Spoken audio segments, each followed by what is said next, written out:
В апреле 2019 года один мой хороший друг предложил мне поработать на YouTube-канале о беге в качестве оператора-монтажера. Создавать увлекательный, обучающий контент – мое любимое дело. Мне всегда нравилось делать то, что интересно смотреть, и при этом оно дает новые знания.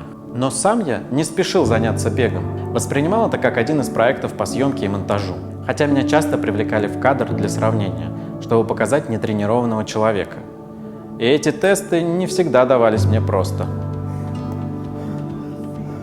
Затем я попробовал пробежаться пару раз, но понял, что это слишком сложно, бег это не мое, и на этом я остановился. В скором времени, кроме съемок и монтажа, ко мне перешла часть работы над сценариями.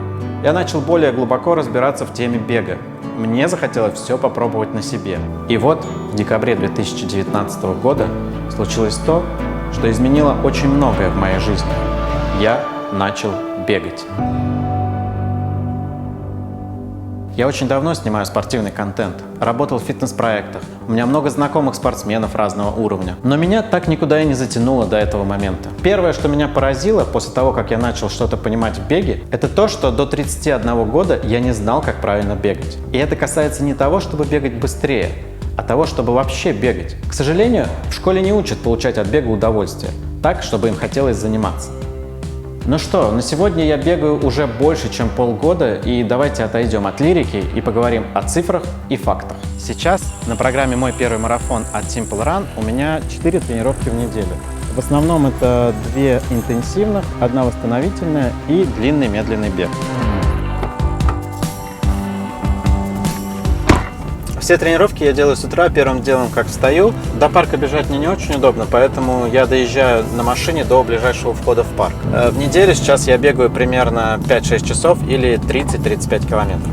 Из интенсивных тренировок у меня сейчас в основном ступенчатый бег и фортлег.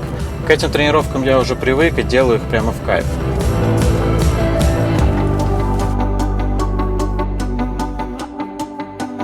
Например, на этой неделе моя ступенчатая тренировка состоит из 20 минут в первой зоне интенсивности, 20 минут во второй, 20 минут в третьей зоне и 20 минут опять в первой в качестве заминки. Я делаю все четко по плану.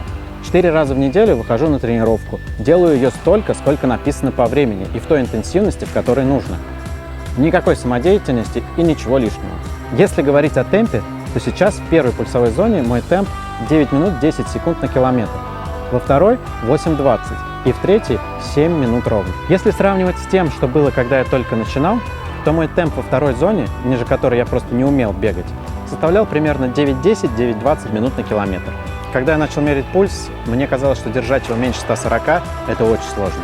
Но о том, чтобы держать его меньше 130, даже речи не шло. И когда я научился наконец бегать в первой зоне интенсивности, а было это совсем недавно, где-то за месяц до того, как я начал участвовать в программе подготовки к марафону. Так вот, мой темп составлял 10 минут на километр. Ну а самые мои серьезные темповые подвиги были где-то в районе 8:10, 8:30 минут на километр. То есть, если сравнивать с январем этого года, то мой темп в каждой зоне интенсивности улучшился примерно на 1 минуту на километр. Но самым серьезным прогрессом в тренировках, конечно, является расстояние, на которое я бегаю. Когда я только купил себе беговые часы, я почувствовал прилив сил и впервые пробежал 7,5 километров. Тогда я оказался себе героем. Но один знающий человек сказал мне очень важную вещь. Я поздравлю тебя, когда ты мне скажешь, что пробежал это же расстояние на пульсе до 130. После этой пробежки весь день я ничего не мог делать и был абсолютно без сил. По-моему, я даже немного приболел после этого. Сейчас у меня практически не бывает тренировок меньше 7,5 километров. И после них я готов приниматься за любые дела. Хотя мой длинный-медленный бег может доходить до 2,5-3 часов. И, конечно, после этого я стараюсь немножечко отдохнуть и дать себе восстановиться. Да и вообще, важность восстановления я осознал достаточно быстро. Я уже лет 5 встаю достаточно рано, где-то в 6-7 утра. А вот ложиться спать я стал гораздо раньше, когда начал бегать. Я просто явно почувствовал недостаток восстановления. Тяжесть в ногах, повышенный пульс и так далее. И тогда я начал давать своему организму как минимум 8 часов сна в сутки. Я думаю, что это одна из основных причин, по которой люди бросают бег или любой другой вид физической активности. Не давая себе достаточно сна, пренебрегая восстановлением, пытаясь как можно сильнее натренироваться, людям просто не хочется выходить на новую тренировку, на нее нету сил. У меня бывали моменты, когда я просыпался с мыслью, что не хочу идти завтра на тренировку. То есть не в этот день, а на следующий. Вот это явный показатель недостаточного восстановления. Пришлось даже купить новый матрас и подушку, чтобы высыпаться как следует. Но, как известно, восстановление – это не только сон, поэтому в моем случае неправильно было бы не рассказать о питании. В июле 2019 года, то есть примерно год назад, мы снимали видео про МПК. Для расчета максимального потребления кислорода нужно было знать точный вес, и я тогда взвешивался. Это была последняя задокументированная цифра моего веса до того, как я начал бегать – 107 килограмм. Я предполагаю, что это был не максимум. И до декабря я примерно набрал еще до 110 килограмм. Именно с этим весом начал бегать. Но, как и ожидалось, самого по себе бега недостаточно, чтобы похудеть. Если продолжать много и неправильно питаться, и при этом бегать, то ты просто будешь жирным бегуном. Поэтому я взялся за свое питание. Считать калории мне всегда казалось достаточно бредовым занятием, поэтому я изменил не количество еды, а ее качество. На самом деле для меня просто убрать сладкое и мучное уже достаточно для того, чтобы начать сбрасывать вес. Конечно, до сих пор с каждым днем я стараюсь улучшать свое питание. Например, вот я исключил высокоуглеводные крупы. Для меня было неожиданностью узнать, насколько картофель негативно влияет на снижение веса, поэтому его я тоже полностью исключил. И я понял, что для меня идеально есть мясо, рыбу или курицу с салатом из свежих овощей, приправленным оливковым маслом. Такая еда мне не надоедает, и результат она дает отличный. И, кстати, о результате. На сегодня я вешу 90 килограмм, то есть на 20 килограмм меньше, чем в декабре прошлого года, когда я начал бегать. Конечно, вопрос про вес – это один из самых популярных вопросов обо мне в комментариях к нашим видео. Но он далеко не единственный. Несколько человек написало про то, что после того, как я пробежал десятку, я якобы считаю, что марафон – это несложно. Я прощаю вас за невнимательность. Но в видео я говорил о том, что просто теперь понимаю, что такое бежать долго на высокой интенсивности. И теперь марафон для меня реальная цель, а не какая-то заоблачная.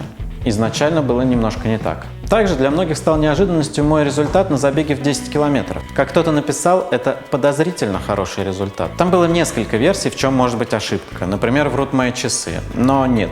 Во-первых, я уже примерно понимаю свой темп и свои возможности, и это именно тот результат, к которому я стремился. И во-вторых, я несколько раз тестировал эту трассу на тренировках, размечал ее заранее, и там нет никакой ошибки. Также кто-то написал, что по моим тренировкам не видно, что я могу пробежать 10 километров по 6-10. Но в этом и смысл программы «Мой первый марафон» и других курсов от Simple Run. Тренируйся медленно, соревнуйся быстро. Также я видел вопросы в комментариях про экипировку. Сейчас я бегаю в Nike Pegasus 36, до этого у меня были Nike Vomero 12. И те, и другие мне очень нравятся. Я пробовал бегать в Asics, в Hoka, но мне не особо подошли. Кроссовки – вещь очень индивидуальная.